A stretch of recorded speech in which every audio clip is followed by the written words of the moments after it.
Alors, Monsieur Isambert, nous vous saluons. Écoutez, bonjour aussi également, et puis merci de votre invitation, parce que comme vous vous en doutez, lorsque l'on met en cause, comme je le fais dans Crime sans châtiment, plusieurs, C'est le titre de son livre dont nous allons parler dans un instant. voilà, plusieurs ministres de l'Intérieur et deux présidents de la République, il faut bien sûr avoir fait non seulement une enquête à long terme, mais une enquête avec des références, une enquête avec des preuves. Et je tiens donc aussi à vous remercier de votre invitation, puisque vous êtes la première radio à m'inviter. Bien, eh bien, encore un honneur de plus pour Radio Courtoisie. Crime sans châtiment, le tout au pluriel, c'est aux éditions Vainqueur. 20, mais comme le chiffre écrit en chiffres et non pas en lettres, 20, 2, 0, si vous voulez, et cœur écrit en lettres, cette fois Vainqueur, maison d'édition qui existe, naturellement, qui a publié ce beau livre Crime sans châtiment, et qui l'a fait dans une série, une collection qu'elle appelle Investigation, précisément. Alors, Jean-Louis Isambert, en tant que journaliste d'enquête et de révélation, mais vous dites d'investigation et votre éditeur aussi, vous avez produit une nouvelle bombe. Une nouvelle bombe qui s'appelle Crime sans châtiment. Vous avez pensé naturellement à Crime et châtiment de Dostoïevski en prenant le contre-pied, en quelque sorte. Bon, alors de quoi s'agit-il d'abord, globalement, dans votre livre? Globalement, il s'agit de la manière dont les dirigeants du gouvernement français, sous M. Sarkozy, puis sous le président Hollande, et notamment avec leur ministre de l'Intérieur, ont protégé depuis les années 1990 des groupes criminels recherchés par Interpol, qui sont aujourd'hui armés par ces mêmes gouvernements pour déstabiliser l'ensemble des pays du Maghreb et de l'Eurasie. Je pense notamment, bien évidemment, à la guerre, à l'agression contre la Libye et aujourd'hui à celle contre la République arabe syrienne. Bien, alors vous révélez ça, on va voir en détail un petit peu quelles révélations vous faites dans tout ça. Merci de cette présentation générale. Mais vous dites c'est la France essentiellement. C'est les gouvernements. Hein. C'est les gouvernements français et les gouvernements français qui ne faisaient pas ça au temps du général de Gaulle ou même au temps de Pompidou. C'est à partir de Giscard que tout ça, bien ça a évidemment. commencé. C'est bien clair. Bien évidemment. C'est donc pas la France, ce sont des gouvernements français. Puis c'est pas la France seule, loin de là. C'est la France. Vous dites la France alignée, en fait, sur Washington. Mais ce qui est très intéressant, du reste, les lecteurs le verront au travers du livre, c'est que l'on retrouve, à partir des années 80-90, les mêmes hommes à différents postes de la hiérarchie policière, qui sont tous liés au sommet de l'État, de François Mitterrand à François Hollande, en passant par Nicolas Sarkozy, et tous ces hommes sont tous ces hommes sont proches des réseaux atlantistes. Je pense évidemment à M. Sarkozy, qui a quand même été 2 fois ministre de l'Intérieur. Je pense à M. Claude Guéant, qui a été ministre de l'Intérieur, mais qui avant, dans les années 94, était directeur général de la police nationale. À l'époque même où les membres de groupes criminels d'organisation des frères musulmans étaient recherchés par Interpol et vivaient des jours tranquilles en France, faisant même de la politique, puisqu'en 1992-93, ils manifestaient place de la République pour appeler au soutien des frères musulmans de Bosnie qui se livraient là-bas à l'épuration ethnique contre les Serbes. Alors, vous montrez là pour ce faire on va encore une fois entrer dans les détails bientôt et la déstabilisation organisée de certains pays, mais la France n'est quand même pas le principal instrument de cette déstabilisation. La France a naturellement ses défauts que vous venez de relever et dont il faut être conscient. Mais c'est quand même essentiellement l'Empire, je l'appelle l'Empire anglo-saxon, américain en particulier, mais anglo-saxon en général, qui mène tout cela. Mais au nom de quoi? Pourquoi? Les décisions de toutes ces guerres, qu'il s'agisse de l'Irak, qu'il s'agisse de la Yougoslavie, qu'il s'agisse de la Libye, qu'il s'agisse de la Syrie, sont prises à Washington. Je dirais que Londres et Paris sont un peu... Vous dites les cantinières du chef cuisinier. Oui, les cantinières du chef des cuisines qui se trouve à Washington. Et parce que ce sont les Français qui payent ces guerres. Vous devriez plutôt dire les marmitons, parce que les cantinières, ça, chez nous, qui avons encore l'armée de Napoléon et les autres armées dans l'esprit, les cantinières, c'était plutôt sympathique. Les cantinières étaient plutôt sympathiques. Alors si vous dites les marmitons en question ont triste figure. Ils sont sympathiques aussi. Parfois, les marmitons, bien sûr, mais enfin, c'est l'état de soumission au chef cuisinier qui ressort mieux que par l'expression cantinière. Tout à fait. Alors c'est assez du reste, le crime est poussé à son comble puisque non seulement les Français payent ces guerres, non seulement des armes et des conseillers militaires de la DGSE sont livrés à ces groupes criminels en Libye et aujourd'hui en Syrie, mais ces guerres se font pourquoi ? Elles se font d'abord dans des pays qui ont tous en commun, pour la plupart, d'avoir eu dans le passé des liens plus ou moins étroits avec la France. Je pense notamment aux pays du Maghreb, et y compris à la Syrie. Elles se font essentiellement dans des pays qui ont tous des richesses importantes, qu'il s'agisse de gaz, de pétrole, de ressources du sous-sol, de l'agroalimentaire, de l'eau même. Donc ce sont des guerres qui sont faites d'une part pour briser ces États qui résistent, qui étaient aux avant-postes quand même, qui sont aux avant-postes de la lutte contre l'impérialisme états-unien, et d'autre part pour installer les transnationales qui sont essentiellement états-uniennes. Il est évident que dans ces guerres, il y a le rôle que joue l'Arabie saoudite et le Qatar, qui sont les financiers et les recruteurs de l'Organisation des Frères musulmans, qui se trouvent au cœur de toutes ces guerres, qui sont un peu la chair à canon, je dirais, qui font le sale boulot pour préparer le terrain des transnationales états-uniennes.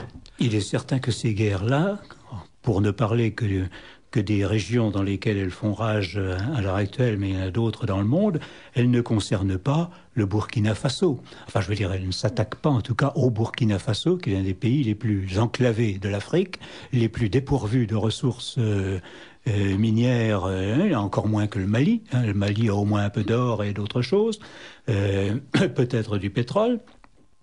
Mais le Burkina Faso n'a rien, il est en paix, le Burkina Faso. Et d'autres pays très pauvres comme ça sont en paix, en tout cas laissés en paix par l'Empire. Oui, votre exemple est très intéressant, puisque le Mali, justement, est significatif de ces actions criminelles qui se font contre la communauté internationale, il faut aussi le rappeler, puisque le Sahel, dans cette région où se trouve le Mali, mais aussi la Mauritanie, dispose de très importantes ressources de sous-sol, pétrole, gaz, mais aussi diamants et or. Bien, alors, je voulais vous demander maintenant de citer justement certaines de ces déstabilisations organisées par, j'allais dire, le syndicat d'intérêt que vous avez décrit. Donnez-nous quelques exemples de déstabilisation de pays. Comment est-ce que ça s'est passé, et quel en est le résultat, et nous aboutirons peut-être à revenir sur le pourquoi de tout ça et sur le résultat final de l'ensemble.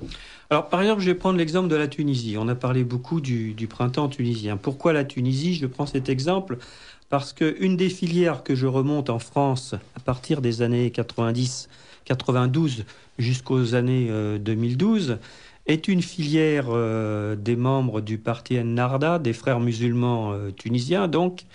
Et il est intéressant de voir que... Je fais une petite parenthèse simplement. C'est dommage d'ailleurs que ça s'appelle Ennahda, parce que Ennahda voulait dire au fond renaissance, renouveau, si j'ai bien compris. Tout à fait, mais alors le renouveau... Et au Liban, c'était très positif, mais alors l'Ennahda, comment dirais-je, capté par les frères musulmans, ça devient quelque chose de presque salafiste.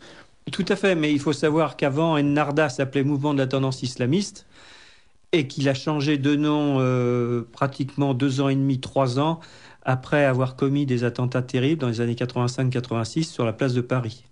Donc il était nécessaire de changer la marque de fabrique, si j'ose dire. Et de l'habiller d'une belle robe. Voilà. c'est devenu Ennahda. Ennahda, donc, plusieurs de ses dirigeants sont des criminels. On les présente ici, les médias et le pouvoir politique. Certains politiciens les ont présentés comme des gens jouant une opposition, comme étant des démocrates, comme voulant changer la fameuse dictature du président Ben Ali. Et mettre la démocratie. Mais je tiens à rappeler déjà d'une part qu'il y avait en Tunisie plusieurs partis à l'Assemblée. Il y avait également, si je puis dire, également des gens qui continuaient le combat. Je pense à l'Union générale des travailleurs tunisiens. Je pense également au secrétaire général du Parti communiste tunisien qui a été arrêté, mais où les communistes ont développé une grande action avec des pétitions, avec des propositions pour sa libération, et à d'autres partis tunisiens, démocratiques, socialistes et autres, donc qui menaient le combat dans le pays. Là, ceux qui sont réfugiés en France, ce sont des criminels. Je donne les exemples à l'intérieur du livre. Pas tous ceux qui sont réfugiés en France, quand même. À la quasi-totalité. Oui, des chefs, les chefs. Oui, bien sûr, les chefs, attention.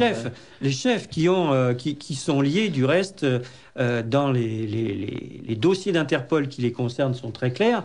Ils sont recherchés pour des tentatives de coup d'État, mais aussi pour des actes criminels contre des personnes, le sabotage de bâtiments publics, etc., etc. Ce ne sont donc pas des opposants au sens où l'on peut l'entendre dans une démocratie. Alors, vous avez pris l'exemple de la Tunisie, vous alliez passer à l'exemple de la Syrie brièvement. Oui, la Syrie, qui était un pays aussi qui entretenait de très bonnes relations avec la France à long terme, relations culturelles, relations économiques, relations diplomatiques, politiques. Les frères musulmans sont les instigateurs des crimes atroces qui sont aujourd'hui commis par des groupes criminels qui se prétendent islamistes ou qui se réclament de l'islam sur le terrain. Ce sont en réalité des bandes qui sont recrutées par l'organisation des frères musulmans. Je rappelle qu'ils viennent de plusieurs pays du monde arabe, qui s'ingèrent directement dans les affaires intérieures de la République arabe syrienne avec l'objectif d'instaurer un califat. Bien évidemment, ces gens-là n'ont rien à voir, si je puis dire, avec une quelconque opposition démocratique ou un quelconque combat. Ceux qui sont à Paris... Ni même avec le bon musulman de base qui, lui, suit sa religion, Alors, etc. Je souligne cet aspect, si vous me permettez, parce qu'il y a toujours tendance à confondre, à présenter ces gens ici, je pense à des associations comme les Amis de la Syrie, Conseil national syrien, etc., etc., comme des gens qui joueraient le jeu de la démocratie et qui seraient des bons démocrates et qui voudraient plus de démocratie. Je le rappelle à ce sujet que le multipartisme est autorisé en République arabe syrienne, le droit de manifestation également, et que de nouvelles propositions... Et les chrétiens, ils sont protégés encore. Les chrétiens, ils sont protégés encore, que de nouvelles propositions... Et les autres minorités ont été faites par le président Bachar el-Assad, du reste, pour élargir encore ses droits, que cette soi-disant opposition ne veut pas en entendre parler, et que derrière cette opposition qui présente bonne figure à Paris... En dessous, travaillent selon une stratégie qui leur est propre, qui s'appelle la stratégie de l'immeuble enterré, les frères musulmans. C'est-à-dire que ce sont eux qui sont les recruteurs et qui sont, si je puis dire, sur le terrain, les organisateurs des crimes, des assassinats, des corps qui sont déchiquetés, je pense aux mosquées chiites, par exemple, aux églises qui sont détruites à la bombe. Et tous ces gens-là, en réalité, sont vraiment instrumentalisés sur le terrain par les frères musulmans qui ont la précaution de ne pas trop apparaître dans les pays occidentaux, laissant faire ceux que l'on présente comme des opposants syriens, qui ne sont en rien des opposants, qui sont liés aux services occidentaux, essentiellement aux Tanzaniens, de très longue date, qui ne vivent plus en Syrie depuis les années 65-70 pour la plupart d'entre eux. Et alors, les islamistes radicaux, qui font ce que vous dites, Ennahda, frères musulmans, salafistes a fortiori, etc., ils sont très liés, on l'a vu aussi d'ailleurs au Mali tout récemment, c'était lié au pur et simple banditisme. Complètement. Trafic de drogue, trafic d'armes, trafic de toutes choses, etc. C'est assez courant, c'est même très courant dans tous les pays qui sont ainsi. Mais alors, pour les déstabiliser, ces pays, on est obligé de constater que des pays occidentaux, à la tête desquels figurent naturellement les États-Unis, mais que suivent des pays comme l'Angleterre et la France, et l'Espagne et l'Italie aussi, dans certaines circonstances, d'anciens colonisateurs d'ailleurs aussi, eh bien, utilisent ces islamo-bandits, en quelque sorte. Tout à fait. Mais ce sont... Alors, pourquoi utilise-t-il, enfin, pourquoi se compromettent-ils au point, pardon, enfin, pourquoi se mouille-t-il au point d'utiliser, mais systématiquement, ces islamo-bandits? Si vous voulez, Pourquoi? Ils n'ont pas d'autre moyen pour déstabiliser ces pays. Je veux dire, l'armée française ne peut pas... Il faudrait que la France déclare la guerre à la Syrie pour mener... Mais rien ne justifie une guerre contre la République arabe syrienne. Par contre, détruire un État, détruire les États en utilisant des groupes criminels et en restant en arrière, c'est une tactique qui est à l'œuvre depuis les années 90 et qui a commencé avec la guerre contre la République fédérative de Yougoslavie. Et avant avec l'Afghanistan. Et avant avec l'Afghanistan. L'Afghanistan étant le summum, puisque aujourd'hui l'Afghanistan, qui commençait à avoir un régime démocratique sous la direction du président Najibullah, avec la constitution d'une armée nationale afin de mettre fin au combat des seigneurs de la guerre, et le qui commençait à éradiquer la culture du pavot, etc. Aujourd'hui, en Afghanistan, la situation est telle que l'armée française qui est présente avec les forces d'occupation sert de bouclier en réalité à l'armée états-unienne qui protège le trafic de drogue organisé par la CIA avec les principaux narcotrafiquants au monde de production d'opium sous différentes formes. Alors que quand ils sont entrés, les premiers, et puis après les autres, avec nous y compris, en Afghanistan, on nous déclarait, rappelez-vous, pour ceux qui ont quelques mémoires, mais les peuples ont difficilement de la mémoire longue, on nous déclarait, mais regardez, ces femmes qui sont voilées, qui ont le voile intégral, etc., mais nous allons les libérer, elles ne peuvent pas aller à l'école, elles vont aller à l'école, les filles, et puis la drogue, eh bien, on va continuer l'œuvre des talibans, on n'a pas dit comme ça là, hein, mais c'est-à-dire que l'on va faire la chasse aux producteurs de drogue. On va arroser les champs de pavots, si vous voulez, pour les détruire. Ils ont fait exactement le contraire de tout ça. Ah, ils ont fait le contraire. Sauf pour l'éducation à la limite, et encore. Ils ont fait le contraire parce que l'armée états-unienne, la CIA notamment, a besoin d'une caisse noire très importante à partir du Pakistan pour mener des opérations subversives contre les républiques du Caucase et d'Asie centrale. Donc, cette caisse noire, elle est constituée essentiellement à partir du trafic de drogue. Tout ce que vous le dites là, vous le dites avec la capacité de le prouver, parce que c'est assez Bien évidemment. Du reste, votre bombe est assez extraordinaire. Vous avez vu dans le livre que je produis un document interne de l'OTAN, du reste, qui dit pratiquement très clairement que le régime du président Karzai étant en difficulté, on pourrait envisager de faire comme successeur à son pouvoir l'un des principaux narcotrafiquants d'Afghanistan, qui est un chef islamiste. Oui, d'accord. Bien, alors, dans un document de l'OTAN. Ils utilisent, au fond, si je comprends bien, pour rejoindre d'autres écrits qui ont été faits sur le sujet, c'est même le titre d'un livre, ils utilisent, au fond, la stratégie du chaos pour, à partir du chaos, face à un État qui n'existe plus, une armée qui n'existe plus, des gens qui se battent entre eux, des gens qui ne vivent qui ne vivent plus guère que par des trafics divers, si vous voulez, hein. Eh bien, ils sont libres à ce moment-là de piller les richesses, c'est ça? Tout à fait. Et de les utiliser à leur profit, à leurs intérêts. Et d'ailleurs, on peut remarquer que la France n'en a que des miettes lorsqu'elle en a. Je pense alors qu'elle s'est lancée à l'aide de cette puissance, elle n'en a pas beaucoup de retour. Oui, du reste, quand j'ai commencé cette enquête, si vous voulez, dans les années 90-93, je remonte les filières. Donc, vous savez ce que c'est, quand on remonte des filières comme ça, on est obligé de prendre certains risques, de voir quelles sont les sociétés qu'ont ces gens, de savoir où ils habitent, avec qui ils commercent, quel trafic ils font. Donc, ça demande vraiment un engagement humain important sur le terrain. Et je me retrouve très vite au cœur de la filière des frères musulmans. Donc après, évidemment, il y a quelque chose que l'on ne prend pas évidemment en compte. C'est dans quel contexte politique ça se fait. Or, à l'époque, vous avez des majorités fragiles de gauche et de droite qui se succèdent au pouvoir. Et en 93, on a notamment le gouvernement de M. Balladur. Et M. Balladur est dans une situation balladuresque, si j'ose dire. C'est-à-dire qu'il doit à la fois gérer les premiers morts qui surgissent dans l'affaire du contrat de vente de frégates militaires à Taïwan. Et il est en même temps en train de traiter la vente. Pakistan. Voilà, il est en train de traiter également la vente de bases et de matériel militaire avec l'Arabie Saoudite et avec le Pakistan. Et quels sont ces intermédiaires pour ces marchés? Ce sont quelques-uns des principaux financiers de l'Organisation des Frères musulmans.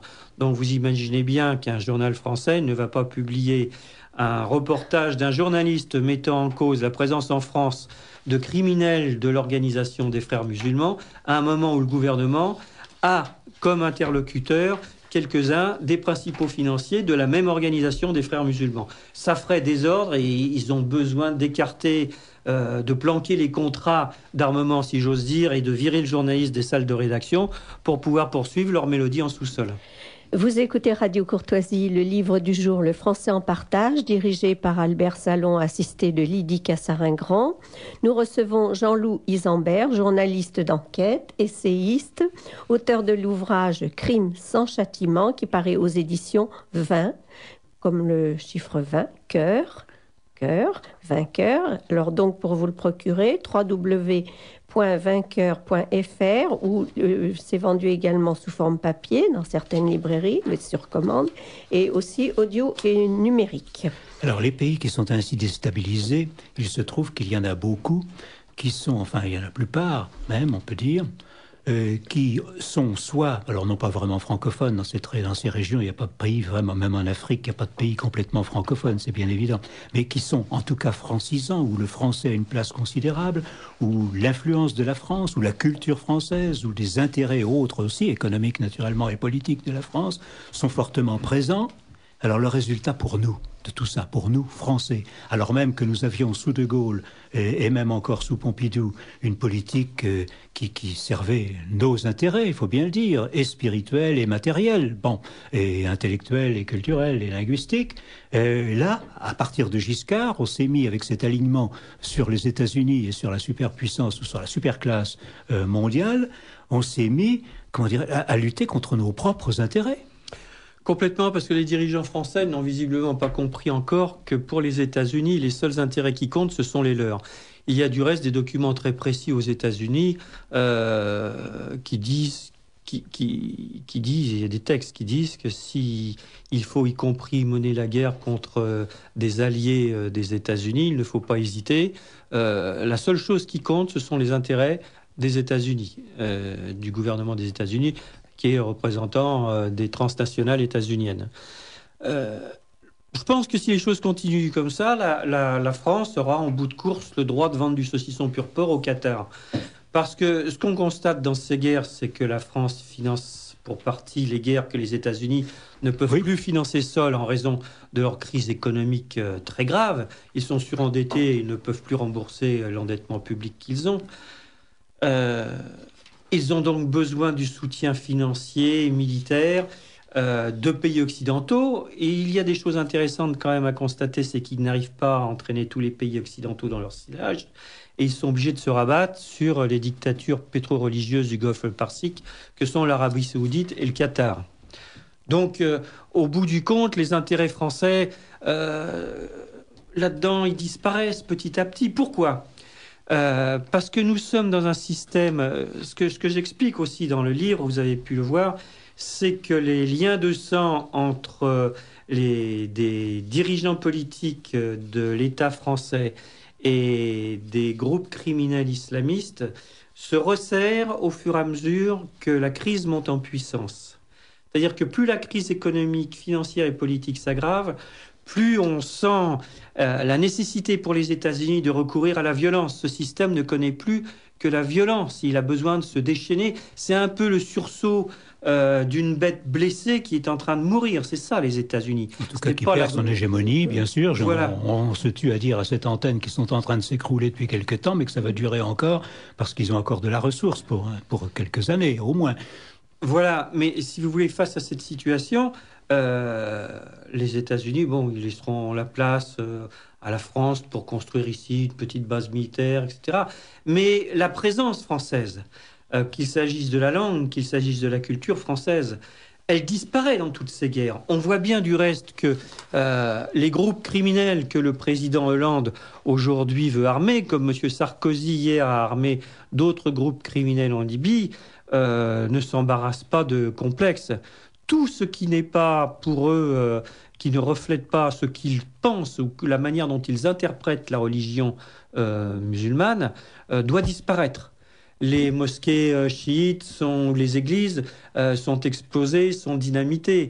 Les imams des frères musulmans n'ont pas hésité en Tunisie à verser de l'acide dans la gorge, dans la bouche d'un imam qui refusait d'appeler à la guerre sainte. Ce sont des criminels en puissance, ce ne sont pas des opposants, ce ne sont pas des démocrates. En puissance et en activité. Alors, ce qu'il faut voir, c'est que déjà aujourd'hui, ces peuples, je pense aux pays du Maghreb, sans aller sur la Côte d'Ivoire ou sur l'Afrique, je parle des pays du Maghreb jusqu'à la Syrie, ces peuples qui avaient des traditions culturelles, économiques, qui avaient des liens avec la France au plan politique et qui commençaient à se tisser. La France... Comment voulez-vous qu'ils aient confiance et qu'ils considèrent la France comme un partenaire loyal quand ils voient le président de la République française, quand ils voient le Premier ministre de la République française aller contre le droit international, piétiner la charte de l'ONU et aller contre, y compris des résolutions de l'ONU, pour massacrer leurs frères? Donc il n'y a plus, à partir de ce moment-là, vous ne pouvez plus être considéré non seulement pour ces peuples, mais dans l'enceinte de l'Organisation des Nations Unies, comme un partenaire loyal. Vous êtes considéré comme quelqu'un à qui on ne peut plus faire confiance. Et les chrétiens de ces zones qui sont de plus en plus ou chassés ou persécutés ou tués ou massacrés. C'est important de le souligner. Eh bien oui, c'est important. Parce que quand on voit les appels au secours de ces chrétiens, Syrie notamment, et qu'un président de la République française se permet, malgré ces appels au secours et malgré les liens qui existaient entre la France et la Syrie, de dire nous allons armer ces criminels, je pense que cet homme est indigne d'être à la tête de la République. Mais écoutez, voilà. C'est pourtant comme ça. Hein. Ah, voilà. Alors la politique de protection des chrétiens, c'est une vieille chose, une vieille tradition, une vieille habitude française. Et vraiment, c'est l'abandonner que de continuer dans le sens dans lequel nous agissons à l'heure actuelle. Et ça retombe chez nous contre nos propres intérêts chez nous-mêmes, contre notre laïcité, contre les communautés qui sont installées chez nous de manière beaucoup trop laxiste, si vous voulez.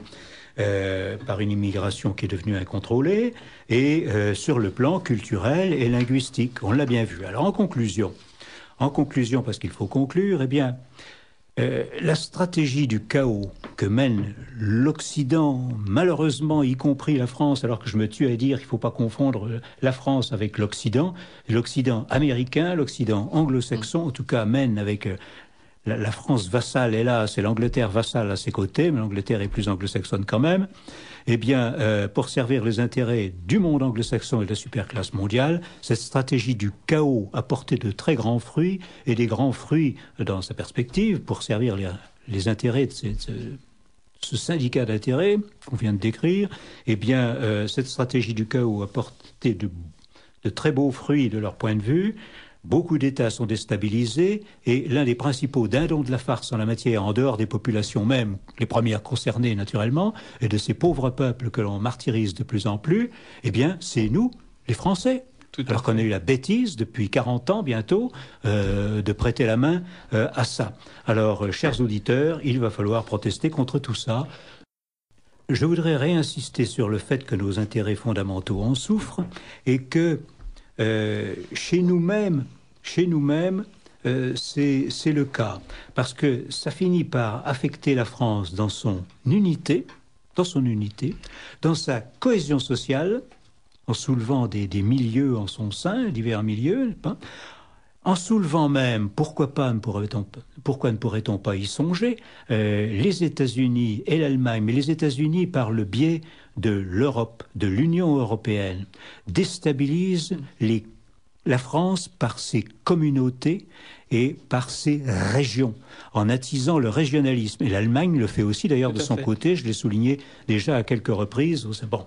Alors vous avez donc un empire anglo-saxon germain qui, en même temps qu'il manipule tout ce qu'il manipule dans les pays déstabilisés dont nous venons de parler, est en train aussi, et va pouvoir accentuer peut-être bientôt, si notre faiblesse s'accroît, la faiblesse actuelle s'accroît, va pouvoir accentuer la déstabilisation de la France.